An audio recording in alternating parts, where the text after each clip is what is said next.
This meeting is being recorded.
Good morning. Welcome to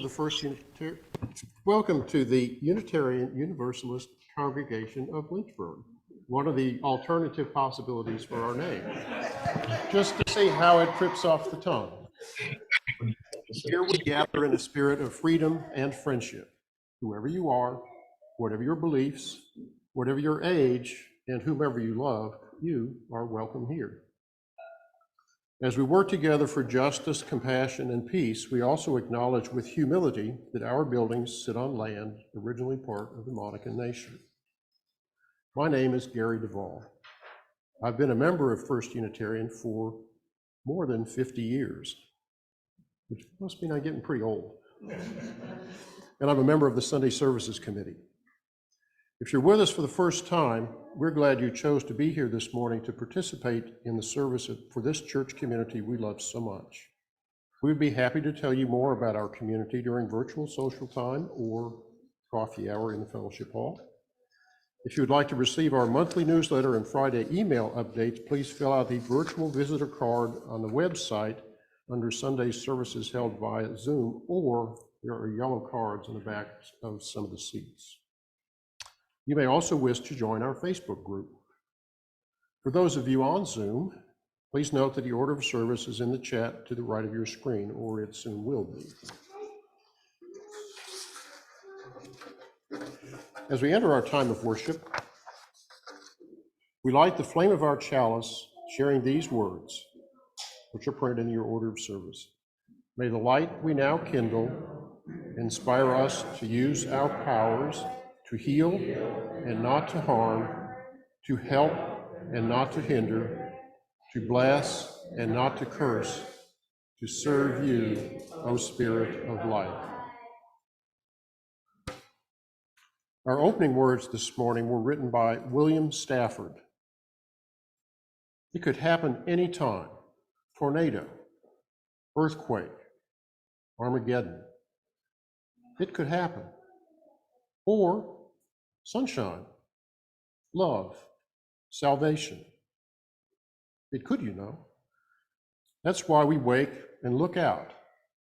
No guarantees in this life, but some bonuses, like morning, like right now, like noon, like evening. Our opening hymn is number 97, Sometimes I Feel Like a Motherless Child.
All right, I'd like to invite all the young ones and young at heart to come join me down front for Time for All Ages.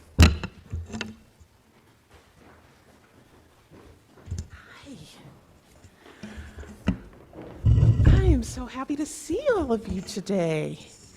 I was worried nobody would want to come to church because the snow was starting. So I'm glad you guys came. Mama, look, I made arrows pointing up and down. All right, our story today is about Mama Panya's Pancakes. 6 people. Yeah, it was written by Mary and Rich Chamberlain.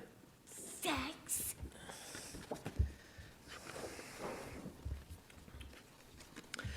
Mama Panya sang as she kicked bare sand with her bare feet, dousing the breakfast fire.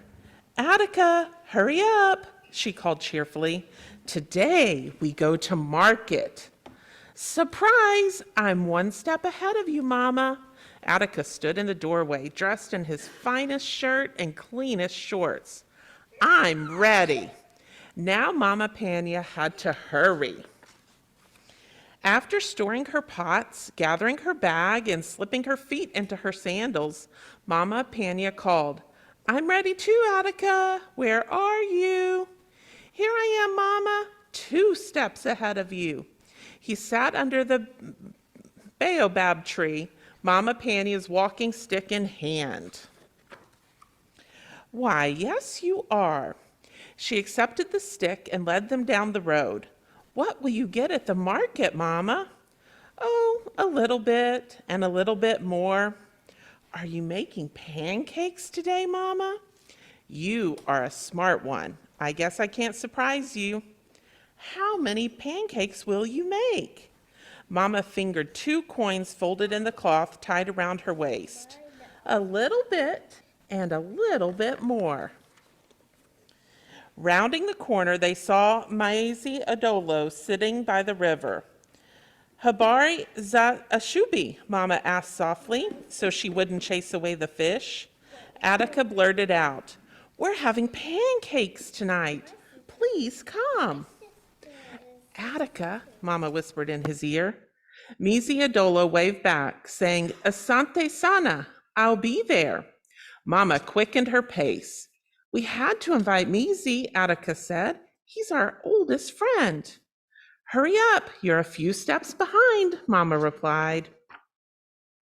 Look, Mama, it's Sawandi and Nyman. Attica's friends tapped long reeds against the thighs of their cattle, moving them along. I'll be just a few steps ahead. Wait, Attica, Mama called. Mama hadn't gone too far before he returned. They'd be happy to come, Attica panted. Mama Panya frowned, thinking about the coins in her wrap. Oh, how many people will that be? Let's see. Sawandi, Naaman, you, and me, Attica counted, and Maisie Adolo. That's only 5. How many pancakes do you think I can make today, son? I'm 1 step ahead of you, Mama. You'll have a little bit and a little bit more. That's enough. At the market, there were many buyers and sellers trading fruits, spices, and vegetables. Attica spotted his school friend Gamilla at her plantain stand. Mama, she loves pancakes. Now, don't you? But before she could finish, he ran to greet his friend. Mama tried to catch up, arriving just in time to hear, You will come, won't you? Of course, Gamilla replied. Mama shot a stare at Attica and quickly grabbed his hand, whisking him away. Mama, we'll be able to stretch the flour. Aye. How much do you think I can stretch flour, son? Attica waved his hand in the air. Oh, a little bit and a little bit more. At the flower stand, Mama said, Attica, you sit here. After greeting Bibi and Bwana Zawena, Mama asked, What can you give me for my money? She offered the larger of the 2 coins to Bibi Zawana, who scooped a cup of flour onto a piece of brown paper. Attica popped up. Mama's making pancakes today. Can you come? Oh, how wonderful. I think we can give a little more for that coin. Juana Zawena put a second cup onto the paper, then tied it up with a string. We'll see you later. Mama tucked the package into her bag. Ay, ay, ay! You and I will be lucky to share half a pancake. But Mama, we have a little bit and a little bit more. Come, Attica, keep up with me. We may have just enough left for a small chili pepper. Leave it to me, Mama. I'll get a good one. No, Attica, she cried out, but he ran ahead to Rafiki Kaya's spice table. Mama got there just in time to hear, Mama's making pancakes tonight. Can you come? I'd love to, Kaya exclaimed. She grabbed the coin from Mama's hand and replaced it with the plumpest pepper she had. That's just enough. Thanks for inviting me. Mama just sighed. They headed home. How many people did we invite for pancakes tonight? Atticus, skipping 2 steps ahead, sang his reply. All of our friends, Mama. Mama piled small twigs and sticks into the fire pit. Isn't that cute? What's funny? See? What's so funny? Over here. Attica piled small twigs and sticks into the fire pit, and Attica ran to fetch a pail of water. Mama crushed the chili pepper in a pot while Attica added some water. She stirred in all the flour, seeing there would be more to save. Mama poured a dollop into the oiled pan on the fire. Sawandi and Nyman were the first to arrive, shouting, Hody! Attica called Caribou to welcome them. They carried 2 leather drinking gourds filled with milk and a small have extra from our cattle. Miziadolo came soon after. Old Man River has given us 3 fish today. Gamilla arrived with a plan.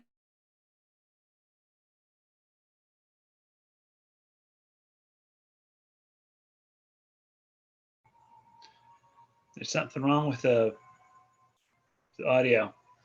Cut out.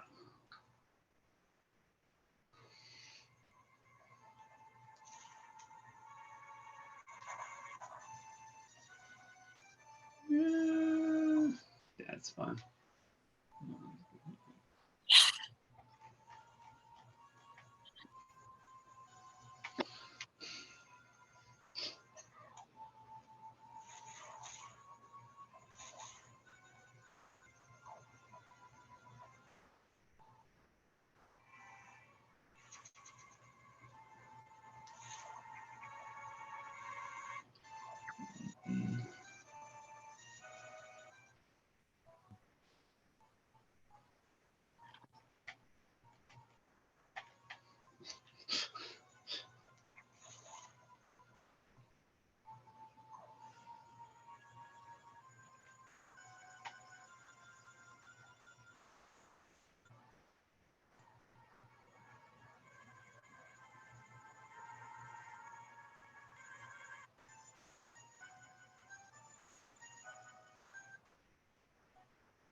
Anyway, we can't hear anything from the sanctuary, so just to let you know.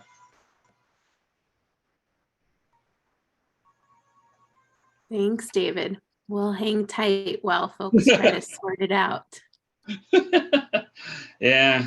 It's always an adventure. Okay. Yeah.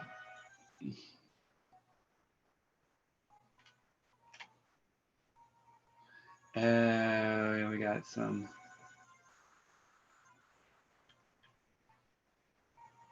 Okay. Yeah.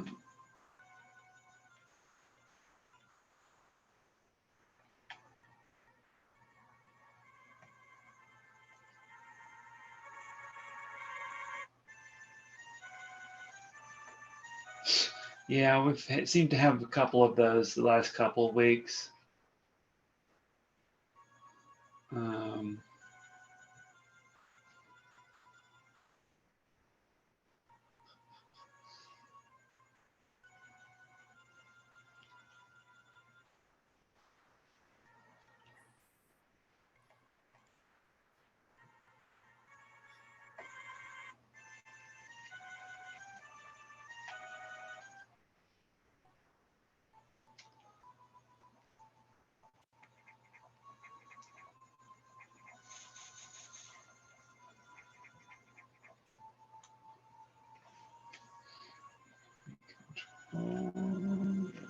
Control pen. Yeah. Text. Yes.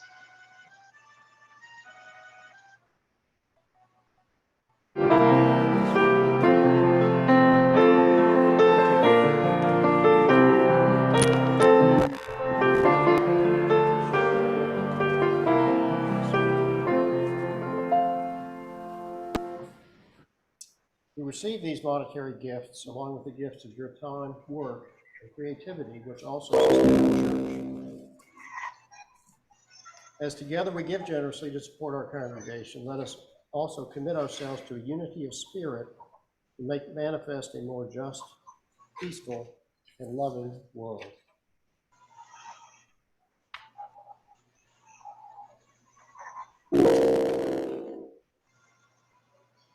Interesting sound effects this morning. Our tradition to honor the whole of our lives, and so you're invited to share the joys, sorrows, and milestones of your life journey. Cause for hope about something beyond themselves. But there's more to being human than feeling deeply, for we risk becoming impassioned fools. Our minds must conspire with our hearts. We should care enough to think, and think with great care. No human endeavor shows the double-edged nature of caring like religion, with its boundless capacity to foster our humanity and its vulnerability to thoughtless passion. In a world of suffering, to devote our spiritual energy to theological trifles is not just absurd, it's immoral. Yet we persist, as if such details mattered. Who cares whether Jesus was divine if we treat the homeless man in the alley as less than human? Who cares whether God is omnipotent if we don't use our power to help others? Who cares whether the Bible's authors were divinely inspired if we write laws that are profane? Who cares whether there's a heaven if the hell of domestic violence burns next door? Who cares whether Mary was a virgin if we do not heed the cries of a woman being raped? Who cares whether we are saved when a child loses all hope? Who cares whether the earth was created in 7 days if 70 species disappear every day? The answer is, of course, that many people care about religious matters. And perhaps care, like love, is not a finite resource. Maybe some people have such a capacity for caring that worries about God don't detract from their concern for people. But I'm not so blessed. So for everyone else like me, let us try to build a life in which we care about the things that matter most.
Our speaker this morning is Elizabeth Nguyen, who will talk to us about banana pancakes.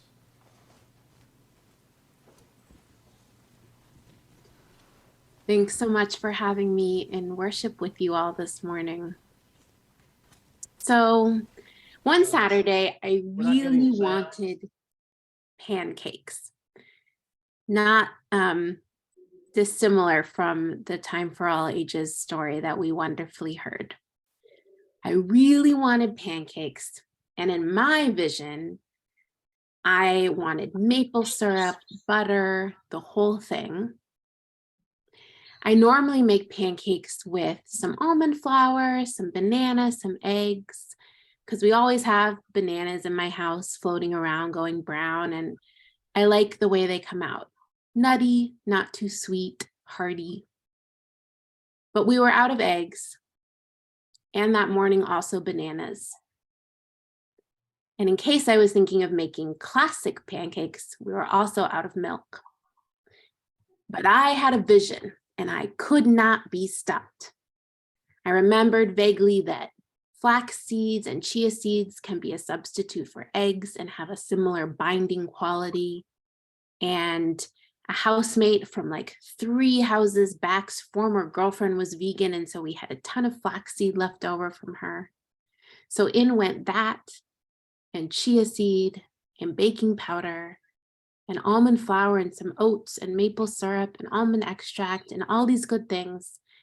And they came out totally nutty, not too sweet, hearty. There is so much that is hurting in this world, so much in need of healing in our own hearts, in our daily lives, in the life of the world. We are healing in motion with all of the mundane, ordinary, extraordinary things of our lives alongside us. We're not pausing to heal. We're healing while we're living our lives. And for most of us, healing is an act of faith. It's an act of pointing our practices and our vision for our community and our spirits and our world toward the idea that a more whole and healed life exists for ourselves and for our world. Healing for me these days is mostly about forging out of the complicated bits of our lives, all of those different ingredients, real nourishment. Not pain redirected or deflected, but nourishment that feeds our bodies and spirits. You may know the poem by the incredible writer Joy Harjo called Perhaps the World Ends Here. She says, "The world begins at a kitchen table. No matter what, we must eat to live. The gifts of earth are brought and prepared, set on the table. So it has been since creation, and it will go on. We chase chickens or dogs away from it. Babies teethe at the corners. They scrape their knees under it. It's here that children are given instructions on what it means to be human." I remember those Saturday banana pancakes so clearly, because just as I had finished making them, I got a text that a friend and a comrade in the work of immigration justice had taken his own life. It was a moment of pain and shock and fear and heartbreak. It was early in this pandemic that is now about 3 years old and before vaccines. But we got in the car immediately and went over and we hugged everyone we could.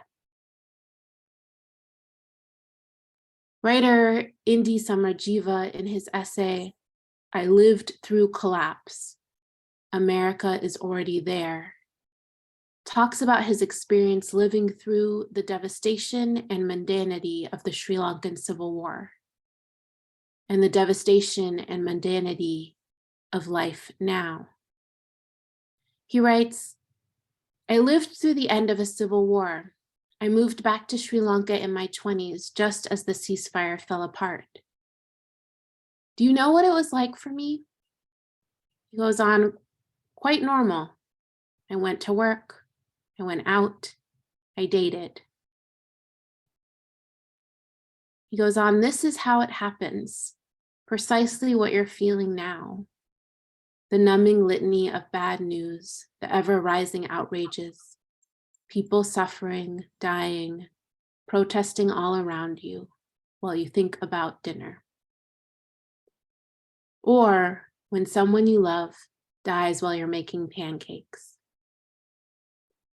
Samarjiva says, "What you're feeling is how it feels. It's Saturday and you're thinking about food while the world is on fire. This is normal." I have another breakfast food story. In this one, my father is fleeing the war in Vietnam, and he's on a plane full of other Vietnamese refugees, leaving a refugee camp in Guam to come to the US to start new lives. They're being served on this flight, of all things, waffles. And the story goes that no one is really sure what to do with them. These little geometric squares, these packets of golden syrup, far from the pho and sticky rice that makes up so many Vietnamese breakfasts. The story goes that my dad had taught himself some English from TV, and so somehow he, at age 17, ended up being put on the PA system to explain the waffle.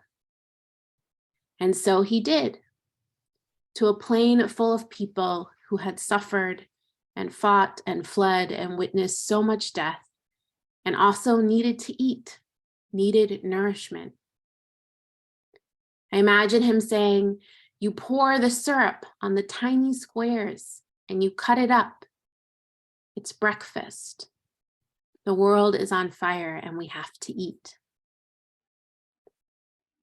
We have been handed quite the mix of ingredients. Many of us are experiencing some of the mix that Samarjiva talked about. We go to work, we go out, we take care of our families, we date, we suffer, we die. We protest the assaults on the rights of trans people and queer people and young people and voting people and people who can get pregnant And we protest the assaults on the right to protest, and we think about dinner. We put on masks because of viruses and fires. We reach out to elected officials about the future of this country. We text our loved ones or call them to see how they are surviving. We see people navigating this ongoing pandemic as best we can. We take chances we regret, and we regret chances we didn't take, and everything feels very not enough. This is how it feels, working with these ingredients we've been given. Tamar Adler is a cookbook author, and she writes, "Cooking is best approached from wherever you find yourself when you are hungry. There should be serving and also eating and storing away what's left. There should be looking at meals' remainders with interest and imagining all the good things they will become."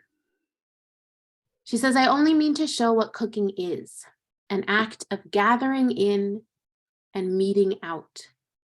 A coherent story that starts with the lighting of a burner, the filling of a pot, and keeps going as long as we like." So our end, I think, is clear. If our meal will be ongoing, our task is to begin. It's looking at what we're working with and figuring out what we can make with the ingredients we have. Maybe they're not the ones we would have picked for this moment, but they're the ones we have. It's not backing down from what is in front of us, even if we really wish it were different. It's saying, screw it, there's no eggs and no milk, and we're gonna work with what we have. Because we don't have nothing there in the cupboards. We have people who will never let us go it alone. We have hard-earned lessons from people who have lived through many collapses about what it takes to survive and thrive. We have mistakes and grit and sorrow and anger. We have faith and laughter and songs that we keep singing, even if we don't always believe the words. We have deep breaths and reaching out, even though we really don't want to, but we know we really need to. We have grace and patience and urgency and fierce commitment. And we have pancakes. We have what nourishes us most, even on the most horrific of days in the most extraordinary times. Joy Harjo in that poem says, "We have given birth on this table, and we have prepared our parents for burial here. At this table, we sing with joy, with sorrow. We pray of suffering and remorse. We give thanks." Anywhere we can feed each other can be a moment of healing. Any moment we nourish ourselves in the midst of awfulness can be healing. Any moment we look at the ingredients we're given and make something that feeds us instead of giving up or passing on our pain can be a healing. Whatever we create, despite it all. As Tamar Adler says, our only task is to begin. I learned that my late grandmother had written a cookbook 40 years ago, something I had never heard about. My same grandma who had taken that plane and learned what a waffle is. She wrote the cookbook about Vietnamese food for the American family who opened their home to my family and for other families sponsoring refugees after the war. In the foreword of the cookbook, she wrote, "Many American sponsors, while awaiting the coming of their Vietnamese families, expressed a real concern over the problem of food. They are eager to know what kind of food Vietnamese people usually eat and what difficulties they have in adjusting to American food. Well, we can say at once that like any other people throughout the world, we eat all the edible things if we can get them. Economic necessity is the main factor that dominates our eating habit. In peacetime, when food is plenty, we cook what we like. But during wartime, when food is scarce, we should be content with what we can lay hands on. I don't know who will be through these months and years. I don't know how we'll transform and who will lose and what we'll live through or where it will find us. But I know that we'll keep cooking, and we'll keep cooking with what we've got. From, as my grandmother wrote, all of the edible things. We'll keep creating in the face of it all, keep nourishing each other with the ingredients we have. And that act, creating out of what we have, is for me an act of great healing. To nourish each other even when the ingredients we have are so not what we would have picked. This pandemic, systems of oppression and violence that hurt so many of us, global warming, injustice in big and small scales, and all of the trauma, pain, and patterns that live in our lives. Harjo's words again from her poem, perhaps the world will end at the kitchen table while we are laughing and crying, eating of the last sweet bite. We have so many ingredients we can gather in and mete out, burners to light, pots to fill.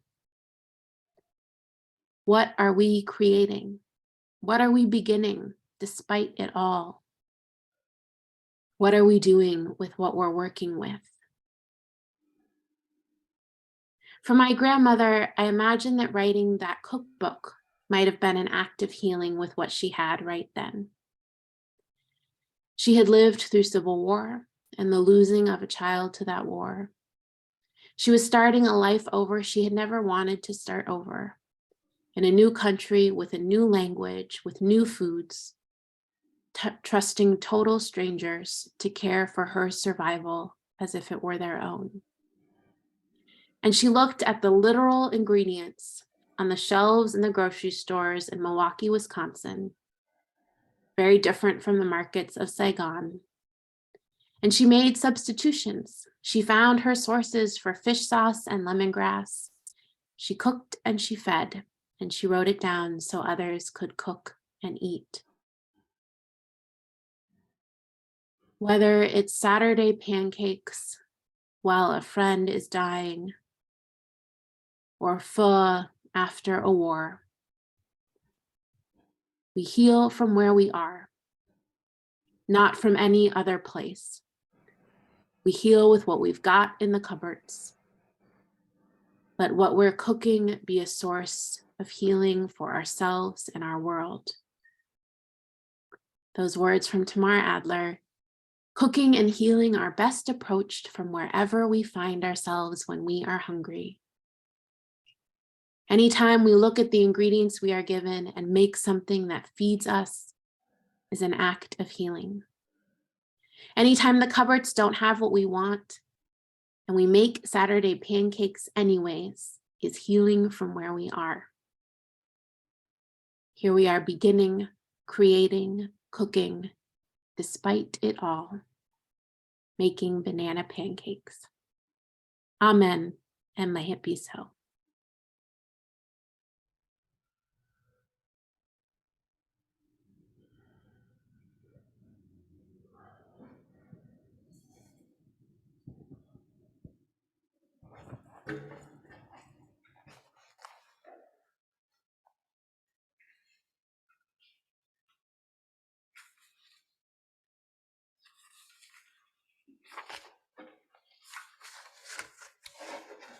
Our hymn is number 108, My Life Flows On in Endless Song.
we extinguish the flame of our chalice as we say these words together.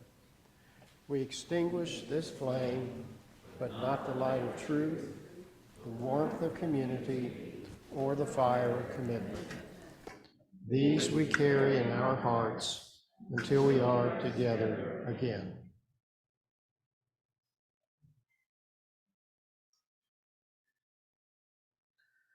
We are the ones we've been waiting for. We're not perfect, but we are perfectly fitted for this day. We are not without fault, but we can be honest to face our past as we chart a new future. We are the ones we have been waiting for.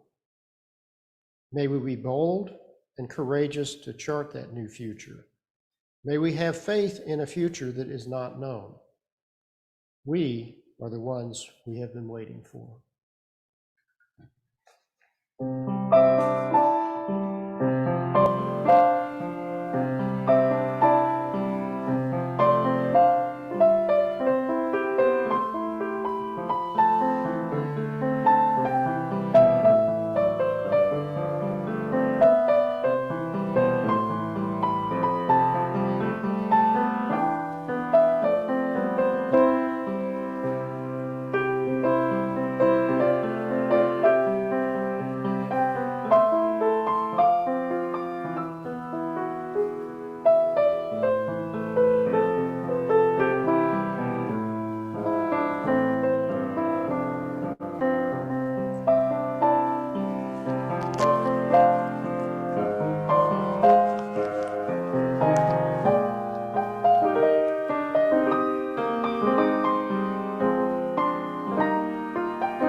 Thank you, Emily.